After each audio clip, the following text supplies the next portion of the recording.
네, 오늘은 미가서 2장 말씀을 통해 우리를 향한 하나님의 뜻을 함께 살펴보고 기도의 제목들을 찾고자 합니다. 미가서 2장 소제목에 보시면 멸망할 자들이라고 나옵니다. 오늘 말씀을 통해 멸망할 자들이 누구인지, 그리고 우리는 어떻게 살아야 하는지 함께 깨닫는 저와 성도님들 되시기를 주님의 이름으로 바라겠습니다. 1절 말씀 다시 봅니다. 그들이 침상에서 죄를 꾀하며 악을 꾸미고 날이 밝으면 그 손에 힘이 있으므로 그것을 행하는 자는 화 있을진저라고 말씀합니다. 여기서 심판을 받는 대상인 그들은 누구를 가리킵니까? 앞서 1장 1절에 나오는 것처럼 사마리아와 예루살렘을 가리킵니다. 사마리아는 북이스라엘의 수도이고 예루살렘은 남유다의 수도입니다. 따라서 오늘 말씀은 당시에 온 이스라엘 백성들을 대상으로 심판하시는 말씀입니다. 그리고 동시에 오늘날 우리에게도 경고의 메시지가 될 것입니다. 지금 이스라엘 백성들의 상황은 어떠합니까? 침상에서 죄를 꾀한다고 말씀합니다. 침상은 우리가 잘 아는 대로 기본적으로 잠을 자는 자리입니다. 그런데 구약 성경에서 종종 이 침상은 하나님께 기도하는 자리, 하나님과 독대하는 자리로도 사용됩니다. 시편 63편 6절에 보면 내가 나의 침상에서 주를 기억하며 새벽에 주의 말씀을 작은 소리로 읊조릴 때에 라고 다윗이 고백합니다. 다시 말해 이 침상은 아무도 보지 않는 은밀한 곳, 사적인 공간을 의미합니다. 다른 사람들의 시선이 없는 곳에서 하나님과의 1:1 만남을 가질 수 있는 곳입니다. 그러한 곳에서 무엇을 하느냐는 바로 그 사람의 신앙과 인격을 보여줍니다. 우리가 다른 사람들이 볼 때는 그럴듯하게 신앙생활을 할 수 있지만 아무도 보지 않는 곳에서 나의 모습이 어떠한지 돌아보아야 하겠습니다. 이스라엘 백성들의 모습은 어떠했습니까? 특별히 표준 세번역 성경은 1절 말씀을 이렇게 번역합니다. 잠자리에 누워서도 음모를 꾸미는 자들이라고 번역합니다. 당시에 부유한 자들은 더 많은 부를 얻기 위해 그런 욕심을 가지고 가난하고 연약한 자들을 착취할 그런 나쁜 계략을 세웠습니다. 그렇게 계략을 세우고 어떻게 실행하고 있습니까? 2절 말씀 보시면 밭들을 탐하여 빼앗고 집들을 탐하여 차지하니 그들이 남자와 그의 집과 사람과 그의 산업을 강탈했다라고 말씀합니다. 앞서 1절에서는 그 악한 계획을 꾸몄다면 이제 2절에서는 실제로 그 악한 일을 행하고 탐하고 빼앗았던 것입니다. 우리가 잘 아는 10계명 마지막 10번째 계명이 무엇입니까? 출애굽기 20장 17절에 보면 내 이웃의 집을 탐내지 말라. 내 이웃의 아내나 그의 남종이나 그의 여종이나 그의 소나 그의 낙이나 무릇 내 이웃의 소유를 탐내지 말라고 말씀합니다. 이웃의 소유를 탐내지 말라고 분명히 말씀하셨습니다. 그런데 당시 이스라엘의 특별히 부유한 자들은 자신의 탐욕을 채우기 위해 심지어 무력까지 동원하며 다른 사람의 것을 약탈했습니다. 밭은 무엇을 의미할까요? 생계를 위해 우리에게 꼭 필요한 것을 채우는 일터입니다.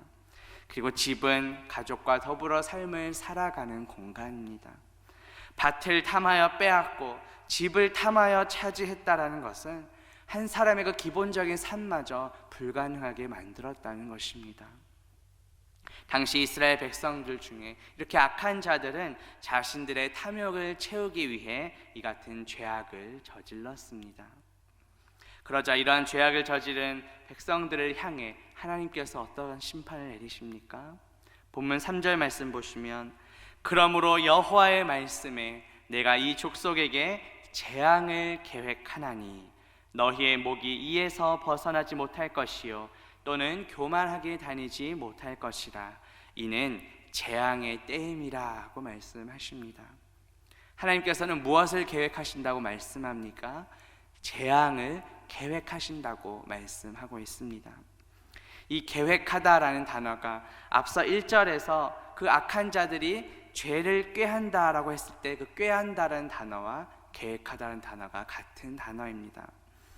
무엇을 대조하고 있습니까? 악인들은 죄악된 것을 꾀하지만 우리 하나님께서는 그들에게 재앙을 계획하고 계신다는 것입니다. 이처럼 인간의 악한 계획이 하나님의 그 심판을 계획하도록 초래했습니다. 그리고 1절에서 악인들은 악을 꾸민다라고 말하는데 하나님께서는 3절에서 재앙의 때라고 말씀하십니다. 1절에서 말하는 악과 3절의 재앙 역시 동일한 뿌리의 단어입니다. 다시 말해 이스라엘의 악한 자들에게 하나님께서 재앙을 내려 심판하신다는 것입니다. 이처럼 하나님께서는 인간의 죄에 대해 반드시 심판하시는 분이십니다. 그런데 우리 하나님은 어떠한 분이십니까? 단순히 심판만 내리고 끝나는 것이 아니라 그 끝에 구원의 은혜도 베푸시는 분이십니다. 본문 12절 말씀 보시면 야곱아 내가 반드시 너희 무리를 다 모으며 내가 반드시 이스라엘의 남은 자를 모으고 그들을 한 처소에 두기를 보스라의 양떼같이 하며 초장의 양떼같이 하리니 사람들이 크게 떠들 것이라고 말씀합니다. 2장 앞부분에서는 이스라엘 백성들의 그 죄를 지적하시면서 심판을 내리시겠다고 말씀하셨습니다. 그런데 2장 후반부에 넘어오면서 하나님께서 회복시키시고 구원하시겠다는 메시지가 나옵니다. 하나님께서는 이스라엘의 남은 자를 모으시겠다고 말씀합니다. 이 남은 자는 무엇을 가리킬까요? 1차적으로는 당시에 아수르와 바벨론으로부터 멸망한 그 이스라엘이 그 가운데서 살아남아서 이제 이방 땅의 포로로 잡혀간 자들을 가리킵니다. 그런데 더 나아가서 궁극적으로는 하나님께서 택하여 구원하기로 작정하신 우리 성도들을 가리킵니다. 하나님께서 구원하시기로 이미 작정하신 그 이스라엘의 남은 자들을 돌아오게 하겠다고 약속하십니다. 다시 말해 하나님께서는 심판을 통해 죄악을 행하는 자들은 멸하시고 그 중에서 남은 자들을 불러서 회복시키시겠다는 약속의 말씀입니다. 남은 자들을 어떻게 하신다고 하십니까? 모아서 한 처소에 두시겠다고 말씀하십니다. 특별히 보스라는 당시 모압 지역에서 대표적으로 아주 풍족한 목초지였습니다.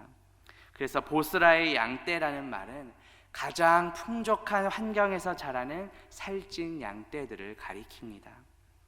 하나님께서는 이스라엘 백성들을 회복시키신 후에 가장 좋은 환경에서 살 수 있도록 하신다는 말씀입니다.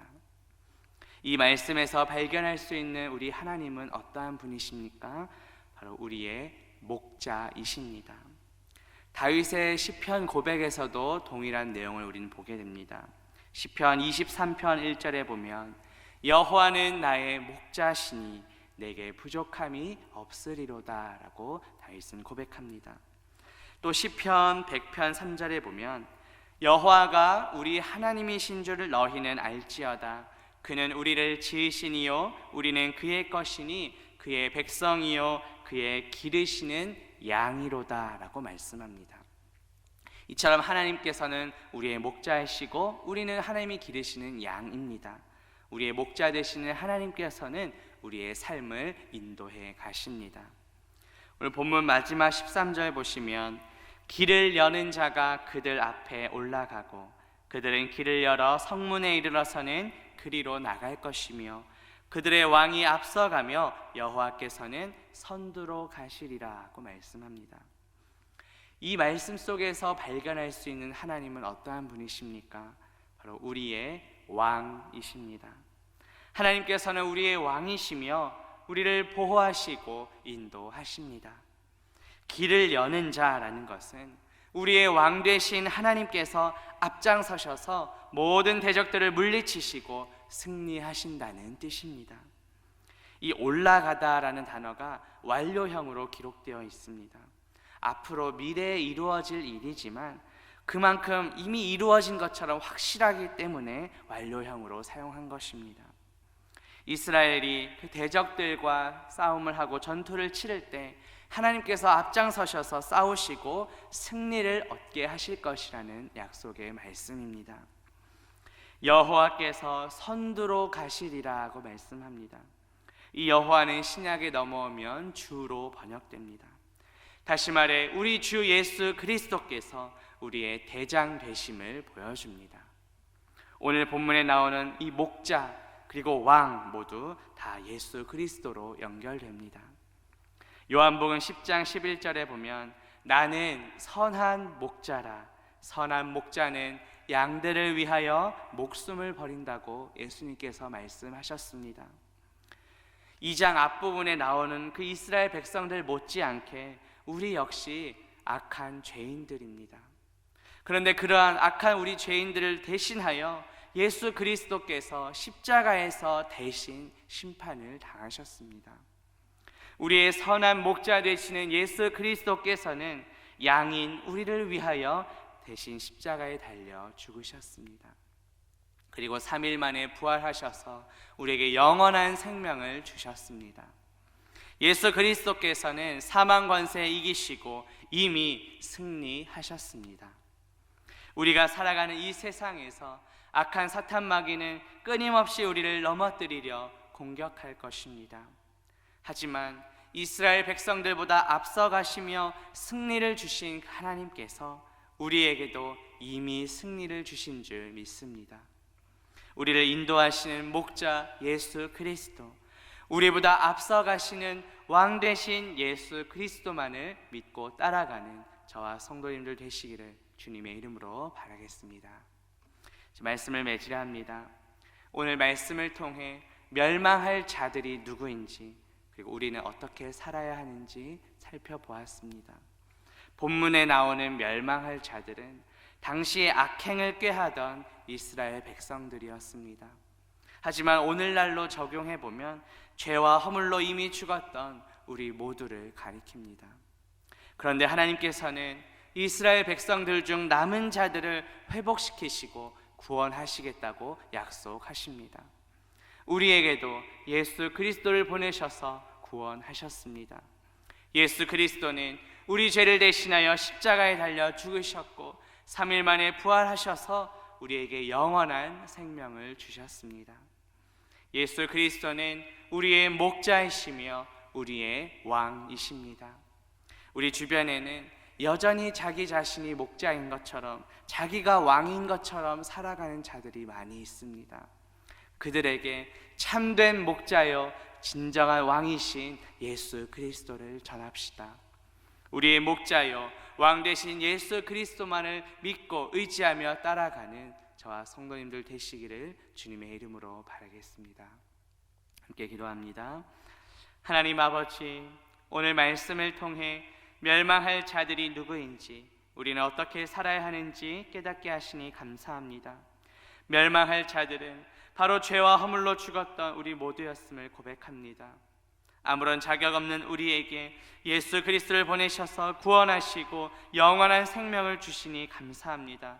그 받은 은혜에 감사하며 우리의 목자여 왕이신 예수 그리스도를 전하며 살게 하옵소서.